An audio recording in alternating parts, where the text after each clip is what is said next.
Goeiemôre gemeente en ook hartlik welkom vanoggend aan al ons besoekers.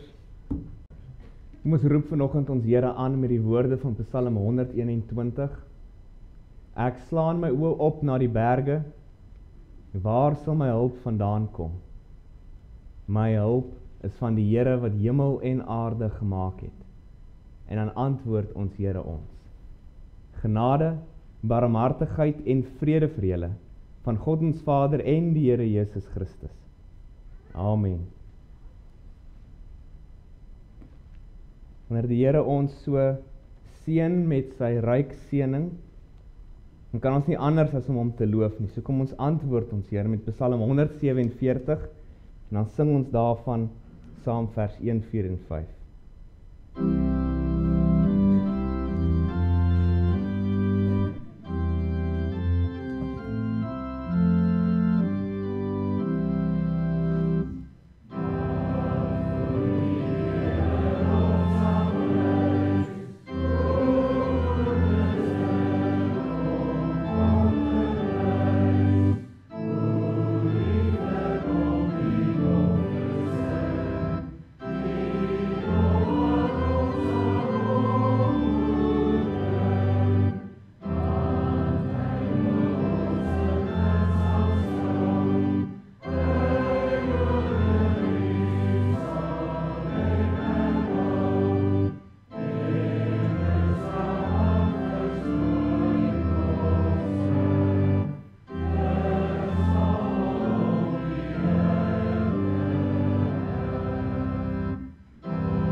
Kom ons bid saam.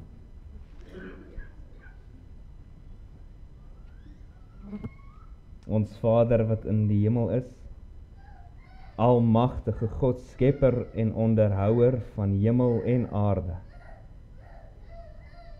Dit is U wat ons vanoggend weer versamel om voor U te verskyn, 'n feestelike skare wat U aanbid, bewonder en verheerlik. Mag ons lof en prys, ons belydenis en bekering, ons arbeid en verlange na U, mag dit alles tot U reis as 'n lieflike geur deur ons Here Jesus Christus. So ons dank U vir hierdie dag. Ons dink terug aan U koninkryk wat deurgebreek het, U verbond wat bevestig en vervul is, U genade en liefde wat betoon is. Alles in en deur ons Here Jesus. Dankie vir U lig wat in ons donker wêreld gekom het.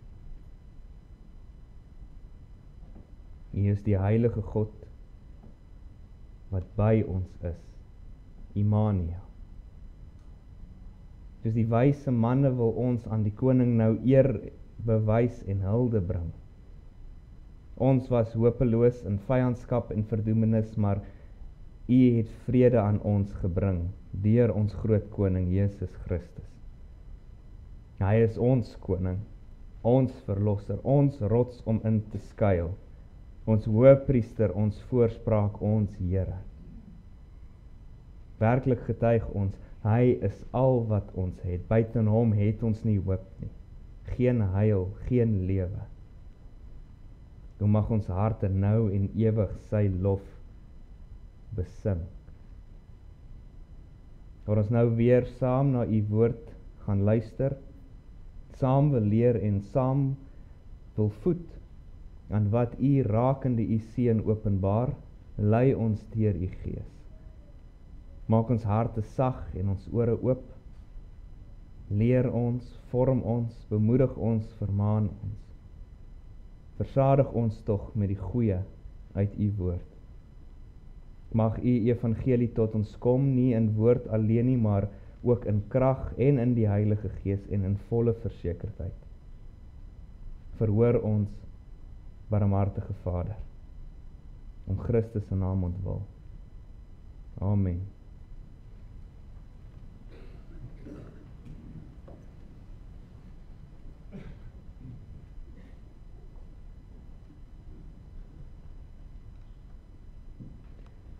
Ons gaan vanoggend luister na ons Here se woord vanuit twee gedeeltes.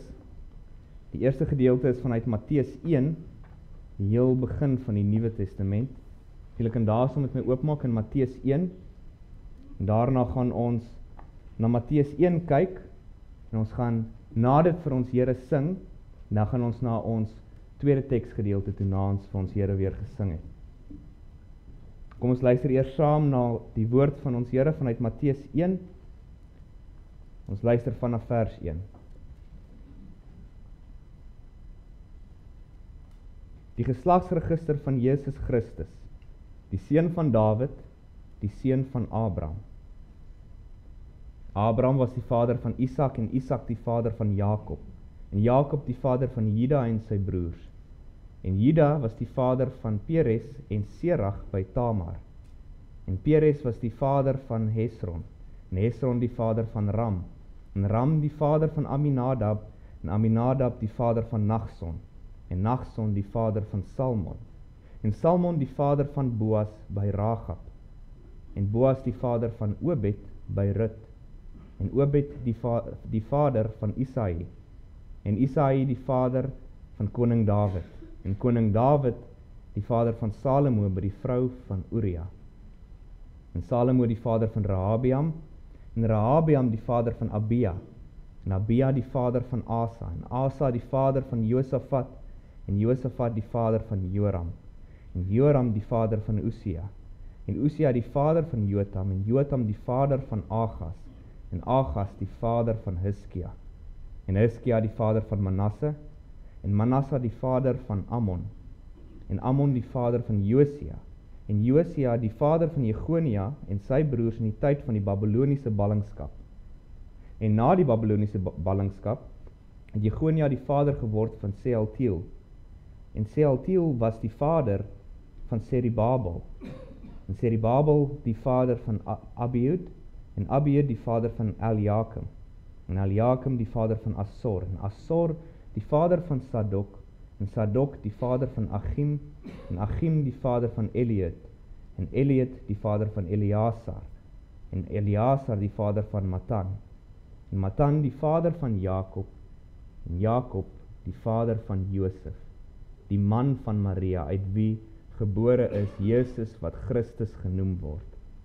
Al die geslagte dan van Abraham tot Dawid is 14 geslagte, en van Dawid tot die Babyloniese ballingskap 14 geslagte, en van die Babyloniese ballingskap tot Christus 14 geslagte. Die geboorte van Jesus Christus was dan so. Toe sy moeder Maria verloof was aan Josef, voordat hulle saamgekom het, is sy swanger bevind uit die Heilige Gees. En Josef, haar man, omdat hy regverdig was en onwillig om haar openbaar te maak, het hom voorgeneem om in die geheim van haar te skei. Maar terwyl hy dit in gedagte gehad het, verskyn daar 'n engel van die Here in 'n droom aan hom en sê: Josef, seun van Dawid, wees nie bevrees om Maria jou vrou by jou te neem nie, want wat in haar verwek is uit die Heilige Gees, en sy sal 'n seun baar, en jy moet hom Jesus noem, want dit is hy wat sy volk van hulle sonde sal verlos. En dit alles gebeur sodat die woord vervul sou word wat die Here deur die profeet gespreek het. Kyk, die maagd sal swanger word en 'n seun baar en hulle sal hom Immanuel noem. Dit is, as dit vertaal word, God met ons. En toe Josef uit die slaap wakker word, het hy gedoen soos die engel van die Here hom beveel het en sy vrou by hom geneem. En hy het haar nie beken totdat sy haar eersgebore seun gebaar het nie. En hy het hom Jesus genoem. Tot sover. En hierdie eerste woorde van Matteus is inderdaad die eerste woorde van die ganse Nuwe Testament, en onmiddellik wat ons vind is die geslagsregister van ons Here Jesus. Daar's baie kosbarehede wat ons in hierdie geslagsregister sien. Dis meer as net 'n klomp name. Ons sien byvoorbeeld God se verbondstrou. God gaan aan Abraham, heel aan die begin van Genesis. En hy maak aan Abraham die belofte, in jou nageslag sal al die nasies geseën word. En dit verwys nie na almal wat uit Abraham kom nie, maar hierdie een nasaad van Abraham sal kom, en al die nasies sal in hom geseën word. En wat ons dan kry, wat so kosbaar is in hierdie geslagsregister is hoe Matteus die lyn trek van Abraham af, en hoe hierdie belofte dan vervul is in ons Here Jesus Christus. En jy sien dieselfde met Dawid. Aan Dawid is die belofte gemaak, dat een uit sy nageslag altyd, vir ewig, op die troon sal sit. En hoe mooi om dan te sien, hoe Matteus daai lyn vat om te wys, dit is Christus. Hy is daardie een, wat ewig op die troon sal sit. En so kan ons aangaan met hierdie geslagsregisters. Daar is uiters baie kosbarehede waarna ons kan kyk. Maar wanneer jy so hierdie geslagsregister in die besonder deurgaan, is daar een ding wat duidelik en direk 'n mens opval. En dis swakheid, gebrokenheid, mislukking, sonde.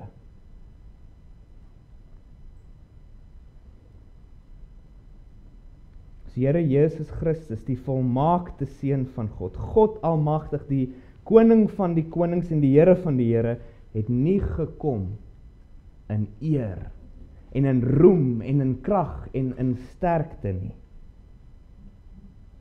Dit wys die Gees vir ons. Alreeds hier in sy voorgeslagte, daar waarvan uit hy kom, is stikkend, gebrokenheid op gebrokenheid.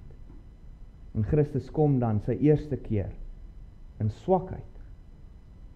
Oorweeg kyk saam met my na die teks, oorweeg die geslagsregister. Ons hoor, ons kry die aardsvaders, Abraham, Isak, Jakob. En nou hoor ons skryf vir Juda, vers 3.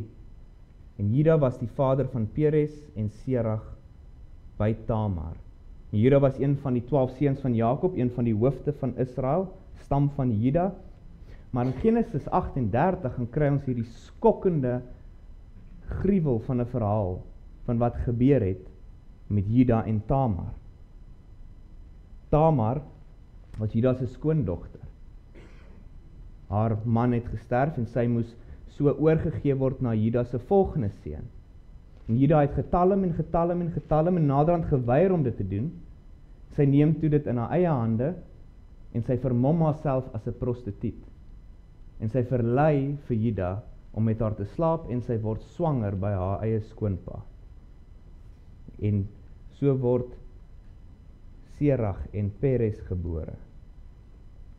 So wanneer mense dan hierdie name hoor, Juda by Tamar, dan moet mens eintlik in verbasing staan. Dis die Messias se geslagsregister, dis die lyn waaruit hy kom. En kyk vroeg in daai geslagsregister al. Dis 'n gebrokenheid daar betrokke is. Dis nie 'n mooi lyn nie. 'n eervolle lyn waaruit hy kom nie. In vers 5, hoe kry ons die volgende vlek? En Salmon, die vader van Boas, by Ragab. Ragab, die hoer, soos wat ons daar in Joshua 2 vind. Meer nog, sy was nie eers 'n Israeliet nie deel van God se geheiligde volk nie. Sy het wel later bekeer en sy word in Hebreërs genoem vir haar geloof en haar waagmoed. Maar in telke opsigte nie 'n eerbare, rein vrou nie. Nie 'n kragtige persoon om in die geslagsregister te hê nie. En verder in vers 5, Boas, die vader van Obed by Rut die Moabiet. Vyande van Israel, nie deel van die geheiligde volk van God nie. Die tweede huwelik dan in hierdie geslagsregister wat in 'n sin teen die bevel van die Here is, wat sê Israel, julle mag nie meng met die ander nasies nie. 'n Vlek op die geslagsregister. En dan verder hoor ons in vers 6, en koning Dawid, die vader van Salomo, by die vrou van Uria. Mens verwag om vir Dawid in hierdie geslagsregister te kry, want die belofte van die verbond, dat een van hom op die troon sal sit, is aan hom gemaak. Maar hy het ander vrouens gehad, en hy het by hulle almal kinders gehad, behalwe by Michal. En kyk wat doen die Here. Waaruit bring hy die lyn van Christus? Dis Batseba. In 2 Samuel 11 kry ons die verhaal, die gruwel van wat gebeur het tussen Dawid en Batseba. Goed bekend. Dawid wat nie is waar hy moet wees nie, hy wandel op sy paleis se dak en sien 'n getroude vrou bad. Hy laat hala en pleeg oorspel. En om dit weg te steek, gaan laat hy haar man vermoor. Dis hy daardie huwelik uit, wat God beskik om die lyn van Christus te bring.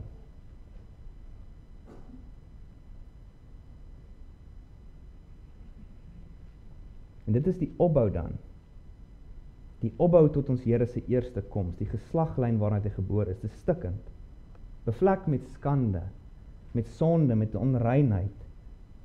Sy koms was dus van die begin af, nog voor sy geboorte, nie in krag en in heerlikheid nie. Dis wat die profeet Jesaja geprofeteer het. Hy was 'n wortel wat uit die droë grond gekom het. En wanneer ons dit dan sien, dan moet ons ook dit raak sien, is dat dit was kenmerkend aan sy hele aardse leeftyd na sy eerste koms. Hy, die almagtige God van hemel en aarde, deur wie en vir wie alle dinge geskape is, word deur hierdie swak Israeliet paartjie ontvang as 'n babietjie. Neergelê in 'n krib, kwesbaar, afhanklik. Kort daarna moet hy vlug vir 'n lewe na Egipte. Sy lewe lank is hy 'n man van smarte, oral verwerp, soms selfs die duiwel genoem. Selfs sy eie Johannes begin twyfel in hom. Hy is die erfgenaam van die ganse skepping, hemel en aarde, maar sê dat die voëls van die hemel het neste, en die jakkalse van die aarde het gate, maar die seun van die mens het nêrens om sy hoof neer te lê nie. Aan die einde word hy as 'n booswig hanteer. Hy word beskuldig, ernstig beskuldig. Ons ken dit. Wanneer ons werklik gaan grawe na die tekste en om te sien hoe hy beskuldig word. Hy word gesoek en gevang. Hy word gemartel. En hy word wreed vermoor op die kruishout. Mens lees van hom in die diepste van sy lyding aan die kruis, daar aan die einde. En dan wil jy uitroep, hy is dan die almagtige God, die seun van die ewige God. Hoe kan dit wees? Het hy nie self gesê, hy hoef net die woord te spreek, en sy Vader sal 'n legioen engele stuur om hom te verdedig nie. Hy kon op enige punt besluit, dit is nou genoeg. Op enige punt kon hy sy ewige, onbeperkte krag en heerlikheid toon en laat losbrand en almal rondom die kruis vernietig het. maar is nie waarom hy die eerste keer gekom het nie. Hy het juis gekom in swakheid, in gebrokenheid, sonder sonde, maar in swakheid en die gebrokenheid van die mens en van hierdie skepping. Juis om daardie swakheid en gebrokenheid en sonde van die mens te dra, te genees, te versoen. Hy het hierdie swakheid as 'n kleed aangetrek, van sy koms af, deur sy lewe. Hy het elke druppel daarvan aan sy vlees gevoel, en dit ten diepste aan die kruis. Daar aan die kruis het God al sy oneindige wraak en vergelding vir ons sondes op hom geplaas, op hom gewerp, sodat van ons rekening afgehaal kan word. Dis waarom hy gekom het. Dis die rede vir die swakheid. Die verlossing wat hy gebring het, het hy dus van onder af gebring.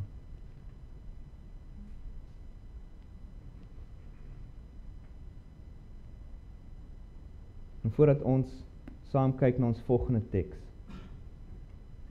en ons het nou gekyk na en oorweeg die eerste koms van ons Here, wat ons vandag vier en gedenk, en hoe dit in swakheid was, gebrokenheid. En volgende sal ons na 'n teksgedeelte kyk wat weer kyk na sy tweede koms, en heeltemal anders lyk. Voor ons dit doen, kom ons sing vir ons Here. Ons sing Skrifbreiming 7, waar ons juis sing van sy eerste koms in swakheid. Oh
Vandag vier en gedenk ons Here se eerste koms, maar sy eerste koms is nie die einde van die storie nie. Dit is nie die finale woord van Christus af nie, hy kom weer. En hoe sal dit verskil van sy eerste koms? Hy kom weer, nie in swakheid en gebrokenheid om te genees, te verbind en te lei nie, om van onder af te red nie. Hierdie selfde koning kom weer in krag, heerlikheid, glorie, om finaal te verlos, te oordeel, om bewonder te word en van bo af te red. Ons luister dan saam na 2 Tessalonisense, hoofstuk 1, van vers 3 tot 12.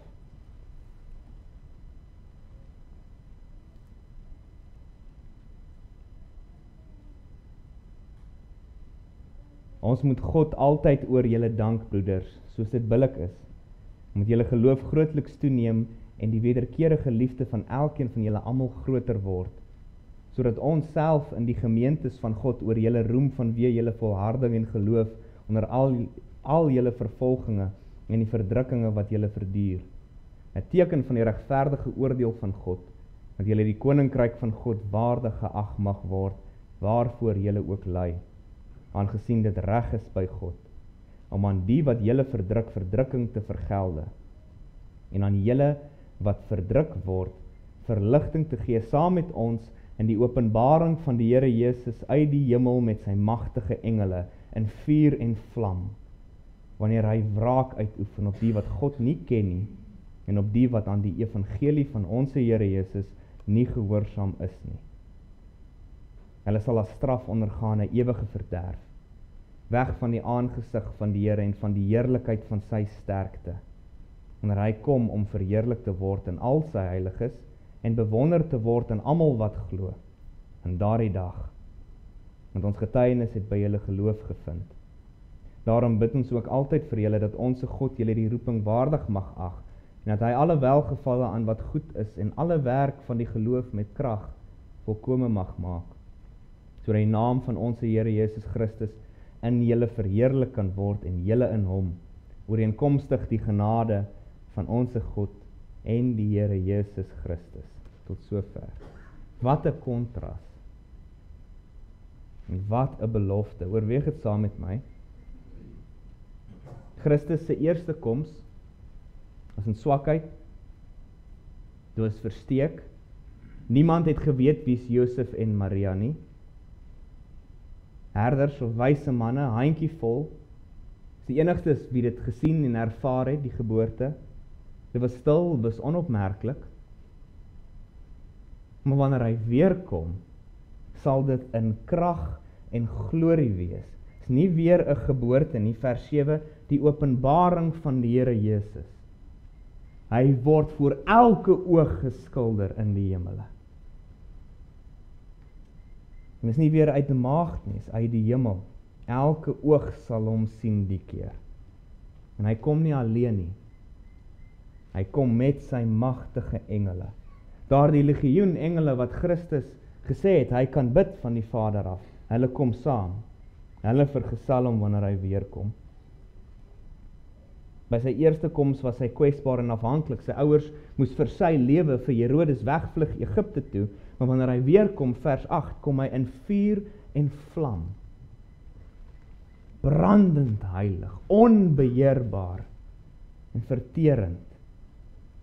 Sy glorie en krag en heerlikheid. Hy was met sy eerste koms toegebind, versluier. Deur baie was dit totaal oorgesien en ontken. Maar wanneer hy weer kom, dan word hy geopenbaar soos wat hy werklik is. Die heilige God van hemel en aarde. In sy eerste koms was sy doel die versoening en verlossing van die mens. Hy het nooit sy goddelike krag gebruik vir enigiets anders as om tot vrede tot God te roep nie. Hy het gekom om die goeie nuus, die evangelie te verkondig en om dit te bekragtig. En hy het onreg verduur. Hy het dit verdra op sy eie liggaam aan die kruishout het hy dit gedra in ons plek. Hy het nie vernietig nie, hy het nie vergeld nie, hy het nie vervloek nie. En sy tweede koms is te drasties anders. Vers 8, wanneer hy wraak uitoefen op die wat God nie ken nie en op die wat aan die evangelie van ons Here Jesus nie gehoorsaam is nie. Hulle sal as straf ondergaan 'n ewige verderf, weg van die aangesig van die Here en van die heerlikheid van sy sterkte. Skram so maklik weg van die gedagte dat Christus sal kom, nie net in krag en mag nie, maar in krag en mag om te oordeel. Baie mense wil vir Jesus hê en hulle wil hom aanbid, hulle wil hom volg solank hy die baba in die krib is en solank hy daar bly. Maar Christus is self baie duidelik oor sy heerlikheid, sy gesag, sy mag. Hy is die groot koning. In Openbaring 19 beskryf die Gees vir ons hierdie dag, beskryf dit so: toe het ek die hemel geopend gesien en daar was 'n wit perd. En hy wat daarop sit word genoem getrou en waaragtig, dit is ons Here. En hy oordeel en voer oorlog in geregtigheid en sy oë was soos 'n vuurvlam. En hy was bekleed met 'n kleed wat in bloed gedoop was. En sy naam is die woord van God. En die leers in die hemel het hom gevolg op wit perde bekleed met wit en rein en fyn linne. En uit sy mond het daar 'n skerp swaard gegaan, om die nasies daarmee te slaan.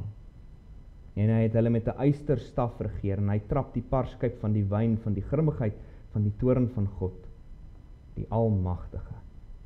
Dis Christus. Dit is die babietjie in die krib. Dis wie hy nou is en hoe hy ook sal terugkom. Dit is wat sy koms sal beteken ook vir elkeen wat nie sy eerste koms lief gehad het nie. Hulle wat die nederigheid, die sagmoedigheid, die swakheid van sy eerste koms verwerp en verag het. Hulle wat nie aan die evangelie van Christus gehoorsaam is nie. Die vraag wat dit dan vir ons nou bring is eenvoudig dit: is jy gehoorsaam aan die evangelie van die Here Jesus Christus? Het jy sy eerste koms lief? Is hierdie dag wat ons vier vandag, is dit vir jou meer as net tradisie? Meer as net 'n gesellige familie en rusdag? Is jy gehoorsaam aan die evangelie van ons Here Jesus Christus? Om het anders te vra, volg jy hom? Dien jy hom? Het jy hom lief as verlosser en koning? Dis die opdrag van die evangelie. Om Christus lief te hê, te dien as verlosser en koning. Om te dien as verlosser, beteken jy vertrou heelhartig op hom. Wanneer die vraag by jou opkom, sal ek hemel toe gaan? Het ek goed genoeg gedoen? Vertrou jy heelhartig op hom, jy werp jouself op hom en sê, al my sondes is gestraf op hom. Is nie 'n druppel vir my oor nie. En sy geregtigheid, sy goeie werke, hoe hy geleef het en hoe hy die hemel verdien het, gee hy vir my op grond van dit en niks anders gaan ek hemel toe. Aanvaar jy hom so as verlosser, volg jy hom, dien jy hom so as verlosser, heelhartig oorgegee aan hom, dat jou verlossing, jou saligheid, jou heil in niks en niemand te vind is, behalwe in jou Here Jesus nie. En ook as koning, die vraag is daar, luister jy na hom? Nou dat jy weet, jy is verlos, nou dat jy weet, jy het jouself gewerp op hom, en hy is goed genoeg om jou in die hemel te kry, jy hoef niks te doen nie. Luister jy nou na hom? Luister jy na jou koning? Volg jy hom as koning? Hoe baie soek Christus as verlosser, maar nie as koning nie. Luister jy na hom deur te lewe soos wat hy jou roep om te lewe, soos 'n Christen te lewe? Is jy 'n lidmaat, 'n lewende lid van 'n kerk? Volg jy hom in sy opdragte soos wat hy jou beveel om te doen? Is jou knie gebuig voor hom?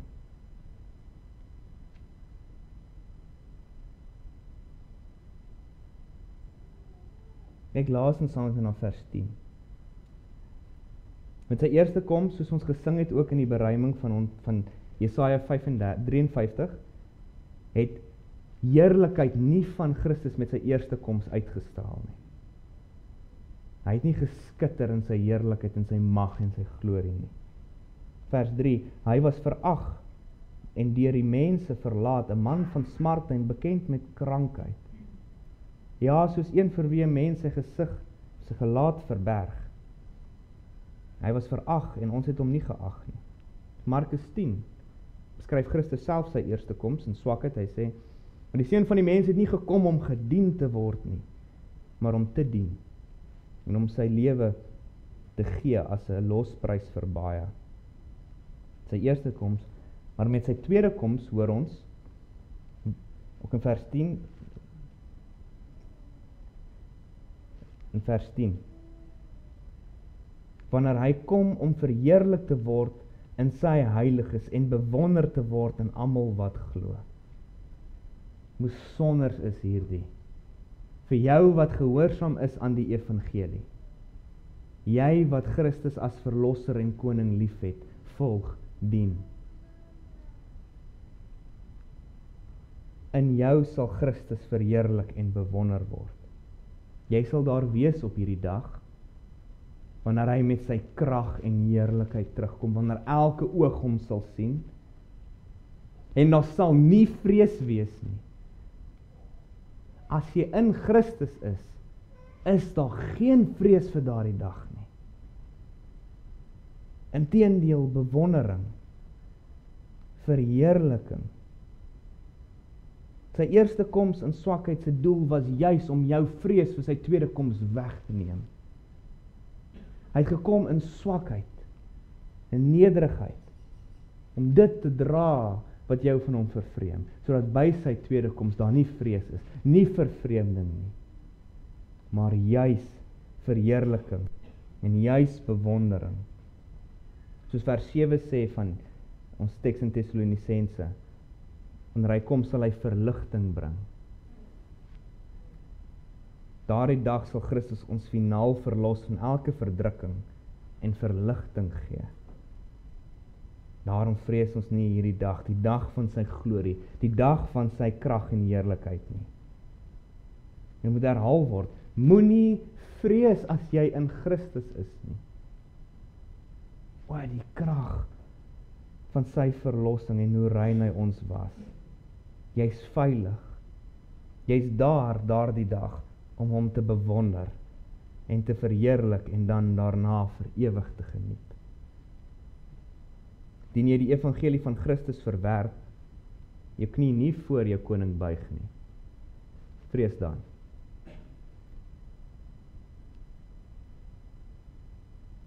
Ons gedenk vandag Christus se eerste koms in swakheid en gebrokenheid. Maar met vreugde kan ons ook sien, dit is nie wie ons Here Jesus nou is, of hoe hy sal terugkom nie. Sy eerste koms het eenvoudig die weg gebaan vir sy tweede koms.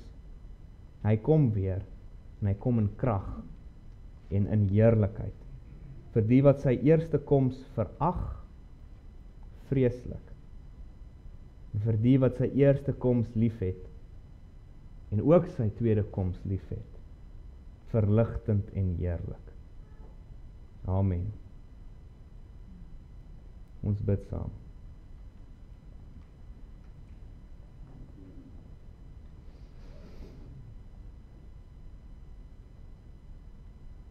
Ons getroue God en Vader,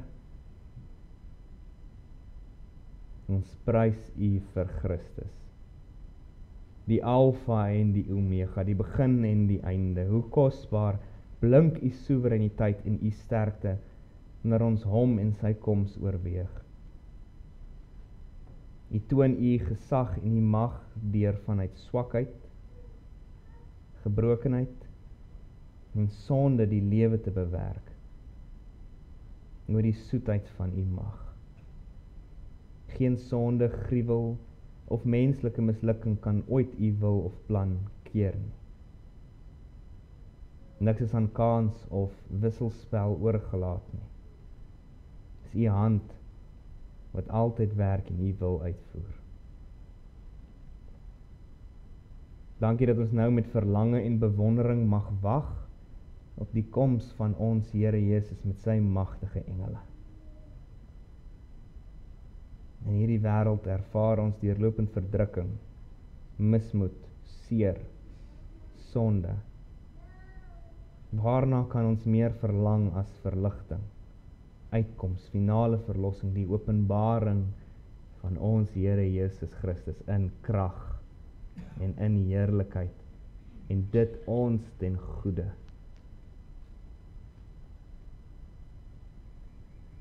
En tog moet ons bely dat ons harte gereeld wegskram van u seun se koms.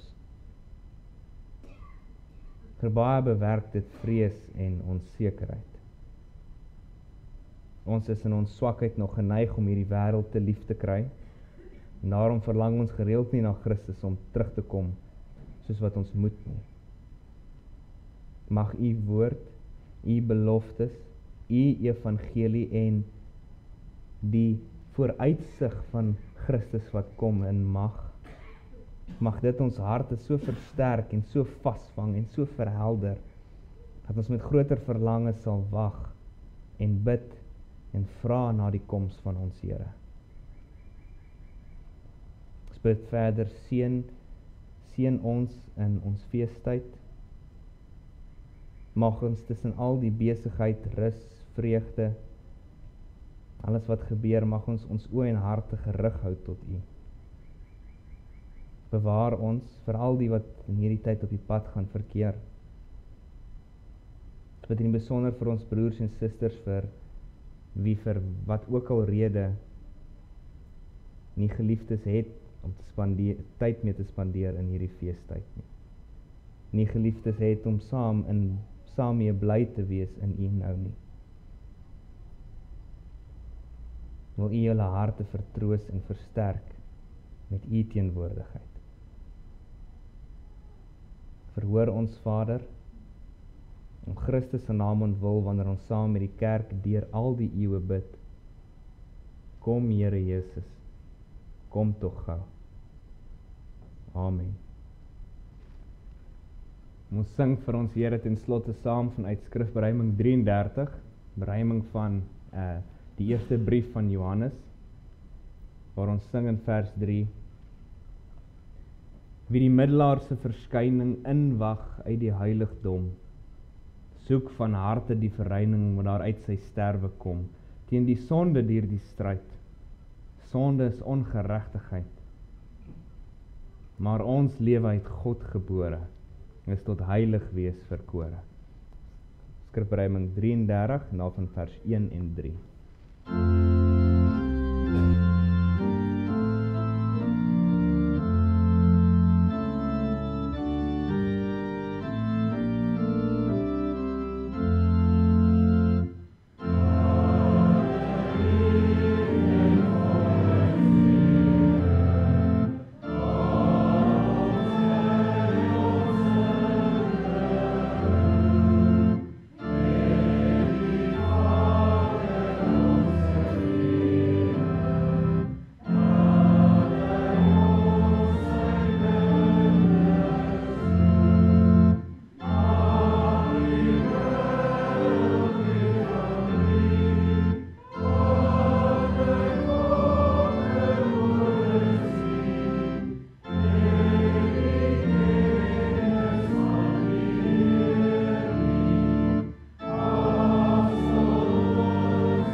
geliefdes van ons Here, ontvang nou sy seën. Die Here sal jou seën en jou bewaar. Die Here sal sy aangesig oor jou laat skyn en jou genadig wees. Die Here sal sy aangesig oor jou verhef en aan jou vrede gee. Amen.